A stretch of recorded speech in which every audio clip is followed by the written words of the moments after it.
por hoy en su noticiero Estrella TV, Estados Unidos se encuentra regresiva. Los talibanes marcan una fecha que pudiese desatar una guerra con Afganistán. Torrenciales lluvias dejan decenas de muertos y desaparecidos en el noroeste del país. Los rescatistas buscan sobrevivientes en casas y carreteras que quedaron reducidas a escombros. La guerra entre el Mayo y los Chapitos llena de sangre las calles mexicanas. Pobladores y cabecillas locales se juegan la vida minuto a minuto. Así comienza su noticiero Estrella TV. Muy buenas tardes, les informa José Armando Ronstadt. Iniciamos con lo siguiente. El peligroso polvorín en el que se está convirtiendo Afganistán ya está causando descontento entre el pueblo estadounidense en contra de la administración del presidente Joe Biden. Vamos inmediatamente a Washington con Armando Guzmán y los últimos detalles. Esta reunión con el Gabinete de Seguridad fue por dos crisis, la de Afganistán y la de la popularidad del presidente. When this is over, the American people have a clear understanding of what I did, why we did it. La desesperación para miles de estadounidenses tratando de evacuar por el aeropuerto de Kabul crece cada día, por mucho que los funcionarios de Biden traten de poner una perspectiva optimista. We're in direct contact with American citizens and others, and we're able to guide them the best way to get to the airport, what to do when they get there. El Pentágono, para aliviar la urgencia de la situación y sacar y procesar a un enorme número de personas lo más rápido posible, contrató 18 aviones de estas aerolíneas para sacar a todos los estadounidenses. Los vuelos serán directamente de Kabul y llevarán a sus pasajeros para ser procesados o en Qatar o en Bahrein.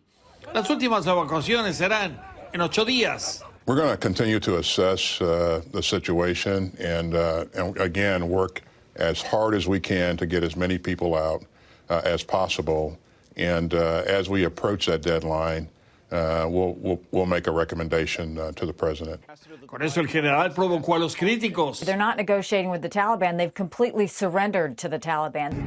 Esta mañana un guardia afgano murió cuando varios atacantes abrieron fuego contra el aeropuerto en Kabul.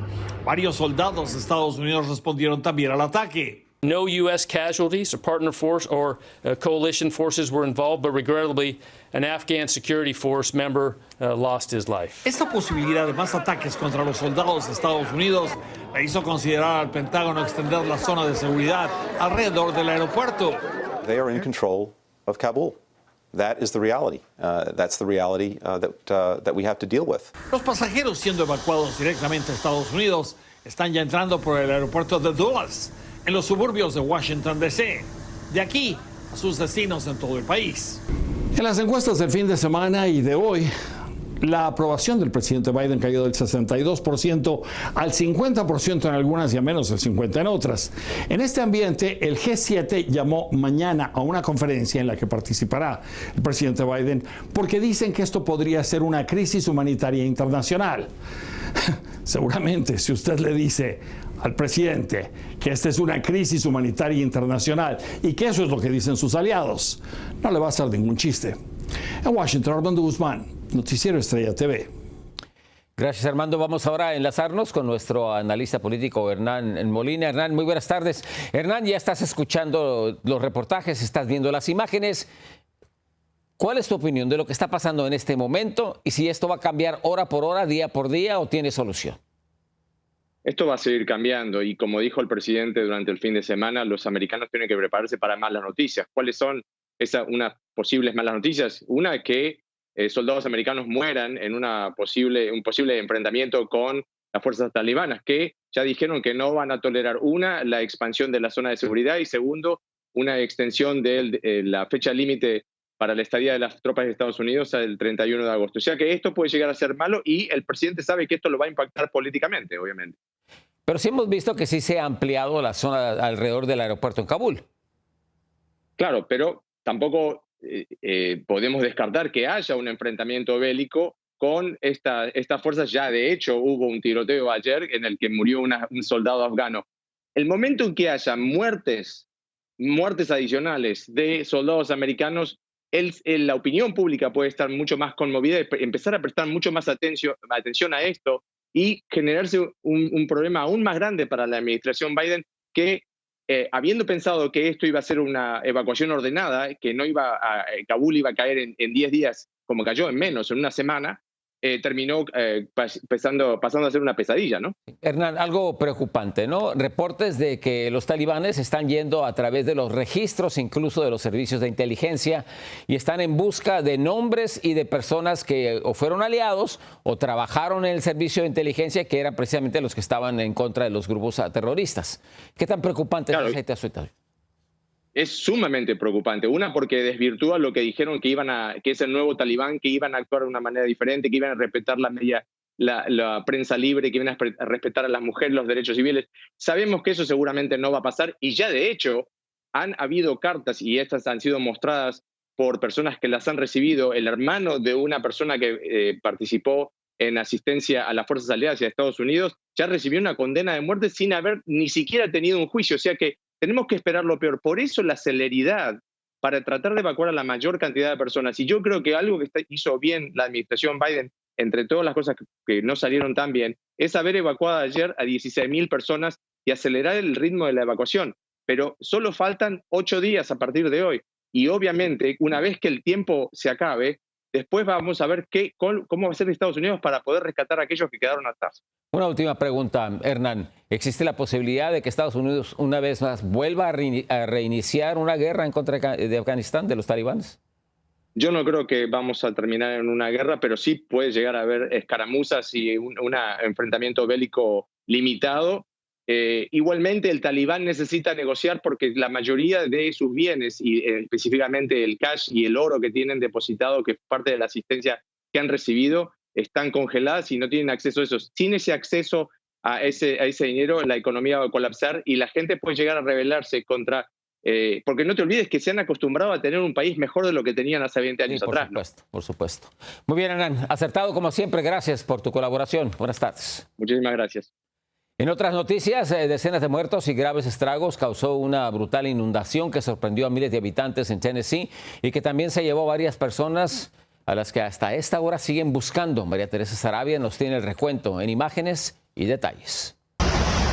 Como un maremoto, describieron los residentes una devastadora inundación repentina en Tennessee que cobró la vida de 22 personas, incluidas unos gemelos de 7 meses, y dejó al menos 50 desaparecidos, según informó la oficina del sheriff del condado Humphreys.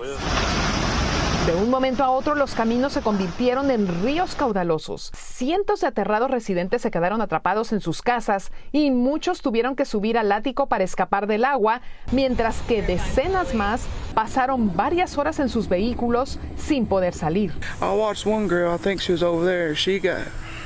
Vi a una muchacha, creo que estaba allá. Hay un árbol aquí. La fuerte corriente la golpeó y la arrastró y vi cuando se estrelló contra el árbol. No sé si perdió el sentido, pero ya no la vi salir.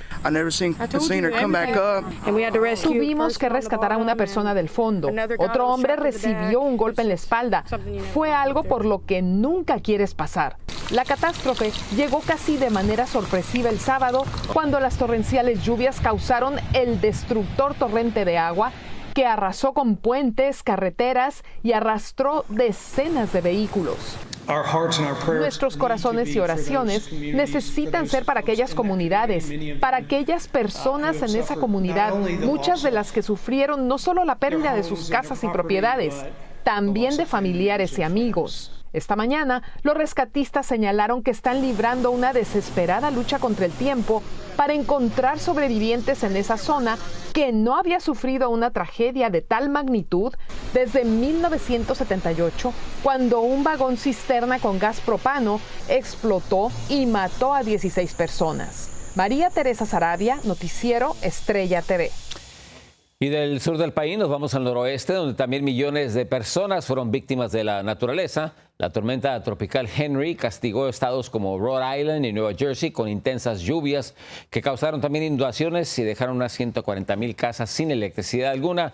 Después se degradó a depresión tropical antes de llegar hoy a Pensilvania y también a Nueva York. Vamos a una pequeña pausa comercial. Cuando regresemos, autoridades de salud toman una decisión que podría acelerar las tasas de vacunación a través de todo Estados Unidos. Aumenta el número de víctimas que causó un incendio en una plataforma petrolera en la República Mexicana.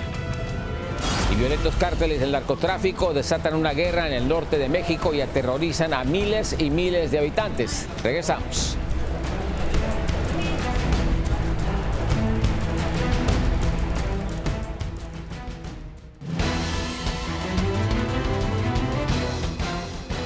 La vacuna de Pfizer en contra del COVID-19 recibió hoy la aprobación total en Estados Unidos, algo que podría ayudar a que más gente se inmunice. La Administración de Alimentos y Medicamentos señaló que el público puede estar seguro que la vacuna cumple con todos los altos estándares de eficacia y calidad que esta agencia exige para un producto aprobado. Mientras tanto, ordena vacunarse a todos los maestros y empleados de las escuelas públicas en Nueva York.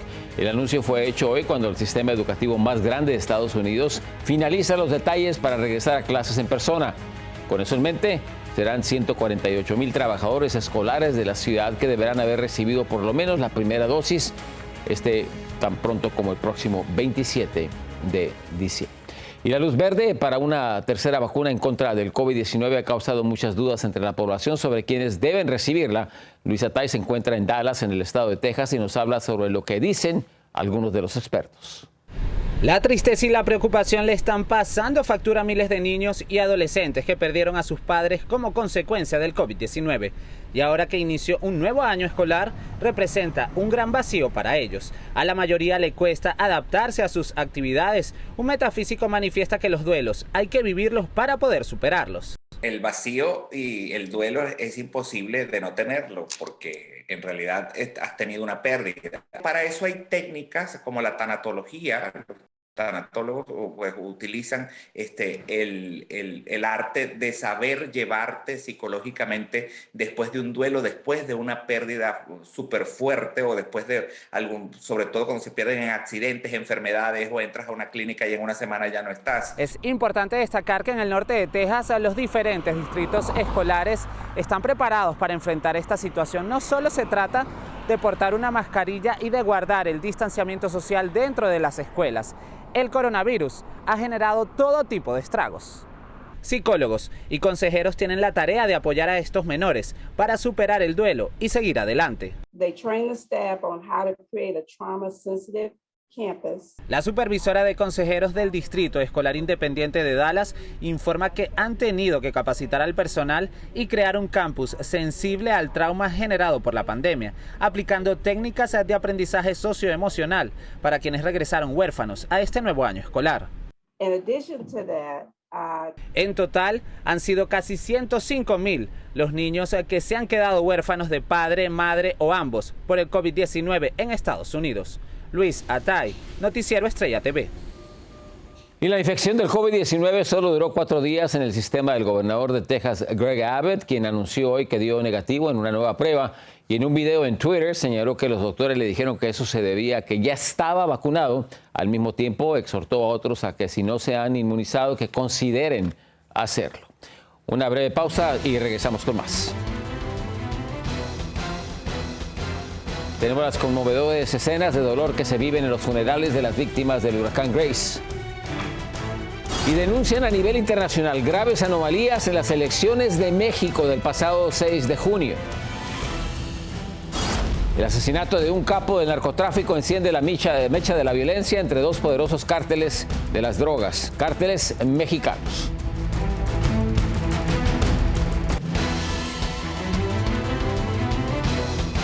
Terminó la era de Andrew Cuomo, el gobernador de Nueva York, dio su último discurso, un discurso de despedida, no sin antes presumir sus logros durante la pandemia. A la medianoche de hoy asume la vicegobernadora el puesto. Ángela González nos tiene el resumen de lo que se está viviendo ya en Nueva York. Ángela. Así es, José, muy buenas tardes. El gobernador agradeció a su familia y también a su equipo más cercano, pero se dirigió en especial a los neoyorquinos asegurando que hizo lo que pudo. En punto del mediodía, Andrew Cuomo entregó su discurso que pone punto final a su gobernación, no sin antes recordarle a la audiencia que él fue el líder de la pandemia. Él dice, pasamos de tener las cifras de infección más altas a las más bajas. Hicimos lo que nadie pensó que se podía hacer porque cuando el resto de la nación metió la cabeza debajo de la arena y negó la ciencia, nosotros nos enfrentamos a los hechos. Sin referirse a la actual investigación en su contra por acoso sexual, El muy pronto exgobernador dijo que esto se trataba de un juego político.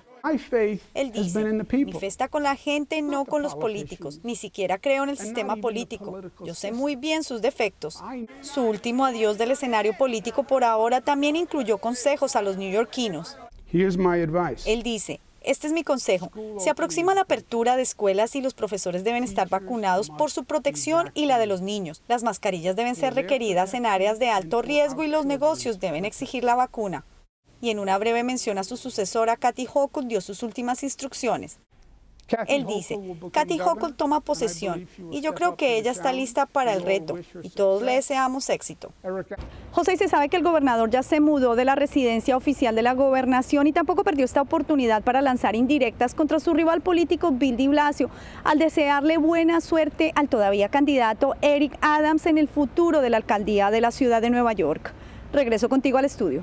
Muchísimas gracias, Ángela, desde Nueva York. A otra información, 5 muertos, 6 heridos, 5 desaparecidos. Hasta ahora, el saldo de un fuego en una plataforma de Pemex en el mar de Campeche. El incendio que se registró a principios de julio fue atribuido a tormentas eléctricas y a la presencia de gas en la superficie del mar, pero continúa la investigación para saber con exactitud qué fue lo que ocurrió. Y escenas de profundo dolor se han vivido en la despedida de las víctimas que dejó el huracán Grace en Veracruz. El estado recibió el contundente impacto del ciclón el sábado y causó 7 muertos en Xalapa. 6 de los fallecidos eran de una sola familia, incluyendo una bebita de apenas 15 días de nacida y una niña de 7 años. Y miles de aterradores habitantes se encuentran atrapados entre el fuego cruzado de una guerra entre 2 sanguinarios cárteles mexicanos. Víctor Blázquez está en la capital azteca y nos cuenta qué fue lo que desató la violencia. Una sangrienta batalla se ha desencadenado en el norte del país tras la ruptura entre los Chapitos y el Mayo Zambada. Habitantes de los poblados que dividen los estados de Baja California y Sonora han vivido días de terror. Las diferencias internas del cártel de Sinaloa entre Ismael el Mayo Zambada y los hijos del Chapo Guzmán han detonado en una lucha a muerte por el territorio. El momento en el que estos grupos de la delincuencia organizada se atreven a violentar lo más sagrado que es la vida y violentar a personas inocentes, a familias, a niños, a adultos mayores, a personas con discapacidad, a violentar la vida de estos grupos que son daños colaterales, creo que es un tema que ya exige del gobierno federal, del gobierno de Andrés Manuel López Obrador, acciones contundentes. Y es que ambos grupos criminales comenzaron a someter a los cabecillas de la zona para exigir el cobro de piso, lo que ha causado terror entre la población, donde la organización sinaloense tiene presencia desde hace más de una década. Estamos muy inseguros. La mera verdad, si se terminara todo esto, no sabríamos qué sería de nosotros. Sí, es una inseguridad. Yo me crié aquí, 50 años viviendo aquí, vi creciendo la gente eso, y vi cómo se fue deformando la adolescencia y todo eso, cómo entró la droga, cómo fue la violencia. Reportes de inteligencia expresan que el asesinato del Morgan, líder y operador del Mayo Zambada en la zona, marcó el inicio de una guerra entre ambos grupos que ha dejado decenas de muertos y desaparecidos. Raúl recuerda cómo pistoleros se llevaron a su hermano y hasta la fecha no se sabe nada de él. Los bajaron del vehículo, los esposaron y los subieron a una de las camionetas en las que ellos estaban viajando. La disputa entre las células del cártel de Sinaloa por el control de las plazas se ha intensificado en las últimas semanas, donde las armas han atemorizado a la población entera. En Ciudad de México, Víctor Blázquez, Noticiero Estrella TV. Continuamos con más información en la República Mexicana, donde 3 partidos políticos aseguran que hubo narcoelecciones en México y pidieron a la Organización de Estados Americanos que investiguen. Representantes del PAN, del PRI y del PRD llegaron a Washington para denunciar la intervención supuestamente de grupos criminales en el proceso electoral del 6 de junio pasado, en el que afirman se favoreció a los candidatos de Morena. Y encuentran con vida a 24 personas una semana después de un poderoso terremoto que golpeó Haití. 4 niños y 20 adultos fueron ubicados en la región de Pic-Macaya y fueron trasladados a hospitales. No se ha informado de detalles de cómo fueron encontrados, ni tampoco sobre su actual estado de salud. El sismo de magnitud 7.2 en la escala de Richter se registró el pasado 14 de agosto. Una última pausa y regresamos. Vaya ingeniosa idea de un joven para no cargar con su certificado de vacunación en contra del COVID-19.